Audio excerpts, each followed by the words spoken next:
The Galactic Council pressed too far. Humanity demands unyielding justice. 6 months after the fall of the Galactic Council, the galaxy had learned to live with a new reality. The massive tribunal ship UES Justice hung in orbit around Earth, its hull gleaming white against the backdrop of humanity's home world. Inside its courtrooms, the architects of the Kepler massacre faced their accusers for the first time. Judge Admiral Rebecca Storm presided over the proceedings with the same iron discipline that had made her one of humanity's most respected military leaders. The courtroom itself was a marvel of engineering, designed to accommodate the various atmospheric and gravitational needs of the defendants, while maintaining the solemnity appropriate to such proceedings. Counsel Prime Lixandra sat in an energy containment field designed specifically for her species, her form no longer shifting with the manic energy that had characterized her during the capture. She had been forced into a stable configuration for the duration of the trial, a humiliation that served as a constant reminder of her powerlessness. "The defendant will rise," Judge Storm commanded, her voice carrying absolute authority. "Lixandra of the Primarch Collective, you stand accused of authorizing the murder of 130,000 human civilians. How do you plead?" "I reject the authority of this tribunal," Lixandra replied, her voice carrying harmonics of defiance. "I am a sovereign leader of a galactic government. You have no right to try me." Judge Storm's expression didn't change. "The sovereignty you claim was revoked when you chose to murder children. The authority you question comes from the simple fact that we won and you lost. The right you deny us was purchased with the blood of innocents. How do you plead to the charges?" The courtroom fell silent. Throughout the galaxy, billions of beings watched the proceedings through quantum-encrypted broadcasts that humanity had graciously allowed to continue. The trial was being conducted in full view of every civilization, a deliberate demonstration of the justice that the old council had never provided. "Not guilty," Lixandra said finally. "The action on Kepler 442b was a legitimate enforcement action authorized by the full council. We were protecting galactic ecological standards." Prosecutor David Chen, Ambassador Sarah Chen's younger brother and one of humanity's most brilliant legal minds, stood slowly. He had requested to lead the prosecution personally, driven by a need for justice that went beyond professional duty. "Your Honor," he said formally, "the prosecution would like to present evidence that the defendant's claim of ecological protection was a deliberate fabrication used to justify what can only be described as genocide." "Proceed, Counselor." The courtroom's holographic display system activated, showing the same suppressed ecological surveys that had been revealed during the original confrontation at the council station. But now the evidence was presented in exhaustive detail, with expert testimony from xenobiologists who had studied the Kepler ecosystem both before and after human colonization. Dr. Veltar, Chen addressed a Zephyrian scientist whose gossamer wings fluttered nervously in the witness stand. "You conducted the original ecological assessment of Kepler 442b before human colonization. What were your findings?" The alien scientist's translator crackled as she responded. "The planet's ecosystem was severely damaged by natural disasters approximately 50,000 years ago.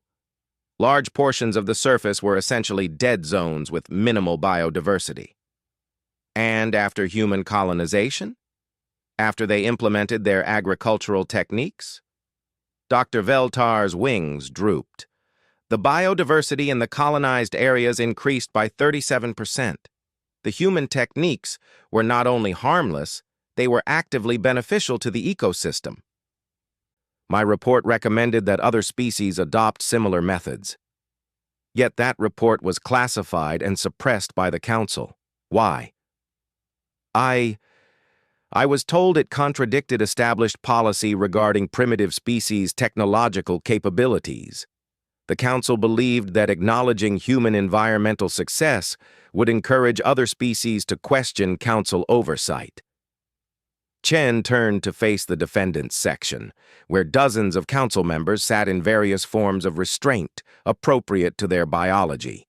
So the ecological justification for the Kepler bombardment was not only false, it was deliberately fabricated to hide political motivations. "Objection!"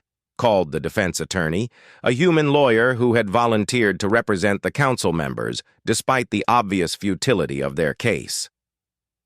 "The witness is speculating about council motivations." "Sustained," Judge Storm ruled. "The witness will limit her testimony to the scientific facts." But the damage was done. The Galaxy had heard one of their own most respected scientists admit that the council had lied about their reasons for the bombardment. Chen continued his methodical demolition of the defense case, presenting evidence of council communications that revealed the true motivation behind the attack. "Computer, display communication log Sigma 774 recorded 3 days before the Kepler bombardment." The holographic display showed the interior of a council communication chamber, where several council members had gathered for what they believed was a secure conversation. "The humans are becoming too successful," came Lixandra's recorded voice. "Their colony worlds are thriving while our own expansion efforts stagnate. If we allow them to continue demonstrating superior techniques, our member species will begin questioning our technological guidance." Another voice, belonging to Counselor Thren of the Hive Collective, added his concerns. "The Kepler colony is particularly problematic. They've increased agricultural output by 400% while improving environmental conditions. This makes our own agricultural policies look primitive." "Then we eliminate the problem," Lixandra had responded coldly. "Classify it as an ecological violation and use orbital bombardment to remove the evidence. No one will question our judgment if there's nothing left to study." The recording continued, detailing the cynical planning that had led to the massacre. The council members discussed casualty estimates with the same detachment they might use to plan a building demolition. Human lives were reduced to numbers on a spreadsheet, acceptable losses in the preservation of their political authority. When the recording ended, the courtroom was silent, except for the soft humming of life support systems. Even the defense attorney looked stricken, finally understanding the true scope of what his clients had done. "The defense rests," he said quietly, apparently unable to continue representing beings who had planned genocide with such casual indifference. Judge Storm nodded grimly. "The court will recess while the tribunal considers its verdict." During the recess, humanity demonstrated another aspect of their new approach to galactic governance. Rather than deliberating in secret like the old council, the human judges broadcast their discussions live to the galaxy. The three-judge panel, composed of military officers, civilian leaders, and legal experts, conducted their review with complete transparency. "The evidence is overwhelming," stated Judge Admiral Martinez, a veteran of humanity's colonial expansion who had lost friends in the bombardment. "The defendants not only authorized the murder of civilians, they did so for purely political reasons while fabricating justifications after the fact. The question," added Judge Elizabeth Warren, a former civilian administrator, "is not guilt or innocence. The question is, what sentence appropriately addresses crimes of this magnitude?" Judge Storm, as the presiding officer, had the final word. "The defendants have shown no remorse, no acknowledgement of wrongdoing, no recognition that the lives they ended had any value. They see their actions as necessary governance rather than mass murder. Under these circumstances, the court's responsibility is to ensure such atrocities never happen again." When the tribunal reconvened, the galaxy held its breath. The courtroom was packed with representatives from hundreds of species, many of whom were learning for the first time what justice looked like when divorced from political considerations. "The defendants will rise," Judge Storm commanded. "Lixandra of the Primarch Collective and her co-conspirators, this tribunal finds you guilty of crimes against humanity." specifically the premeditated murder of 130,000 civilians. The energy containment field around Lixandra flickered as her form tried to destabilize, but the human technology held her in place. The court has considered various sentencing options, Judge Storm continued. Life imprisonment, exile to an uninhabited system, even execution. But we have decided on a more appropriate punishment. You will spend the remainder of your natural lives serving the families of your victims. A murmur ran through the courtroom as the implications became clear. You will be transported to the rebuilt colony of Kepler 442b, where you will work under human supervision to restore what you destroyed. You will tend the memorial gardens planted where the children died. You will maintain the museums that honor the victims' lives.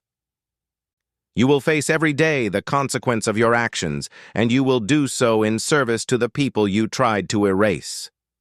Lixandra's form flared with indignation. This is slavery. We are leaders of galactic civilizations.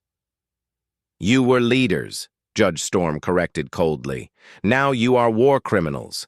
And unlike the old galactic system, human justice focuses on restitution rather than punishment.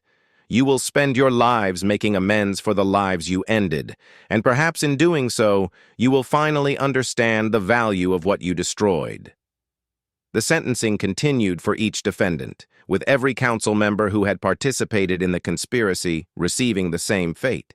They would serve the rest of their lives as living reminders of the cost of unchecked power and casual cruelty. But the trial's conclusion was only the beginning of humanity's transformation of galactic governance. In the months following the sentencing, Earth became the center of a new political movement that emphasized equality, transparency, and accountability in ways the galaxy had never seen. The Terran Commonwealth, as the new organization was called, operated on principles that seemed revolutionary to species accustomed to council authoritarianism. Every member species had an equal voice regardless of their technological level or military power. Decisions were made through open debate rather than closed-door negotiations. Most importantly, any species could withdraw from the Commonwealth at any time without penalty. We're not here to rule the galaxy, President Vasquez explained during the Commonwealth's inaugural address. We're here to provide an alternative to rule by fear and manipulation. Any species that wants to join us is welcome. Any species that prefers to go their own way has our respect and our promise of non-interference. The response was overwhelming. Within a year, over 300 species had joined the Commonwealth, drawn by the promise of genuine representation and protection from the kind of atrocities the Council had routinely committed. The old Council's member species found themselves isolated and weakened, many of them eventually petitioning for Commonwealth membership despite their initial opposition. But humanity's true victory wasn't political or military, it was philosophical. The galaxy had learned that authority derived from consent rather than power, that justice required accountability rather than political expediency, and that true strength came from protecting the weak rather than exploiting them. The memorial on Kepler 442b became a pilgrimage site for species throughout the galaxy, a place where beings could see the cost of unchecked power and the possibility of redemption through service. The former council members worked there every day, tending gardens that grew from soil once poisoned by their weapons, serving as living testament to the consequences of treating sapient life as expendable. And in the rebuilt colony's central square, a simple monument bore the names of every human who had died in the bombardment, along with words that had become the Commonwealth's unofficial motto: never again, never forgotten, never forgiven, but perhaps redeemed through service. The galaxy had learned to fear humanity's justice. More importantly, it had learned to trust humanity's fairness. The age of council dominance was over, replaced by something the galaxy had never known, a government that served its people rather than ruling them. The children of Kepler 442b had not died in vain. Their sacrifice had purchased something precious beyond measure: a future where such sacrifices would never again be necessary. Humanity had demanded unyielding justice, and in achieving it, they had given the galaxy hope for the first time in millennia.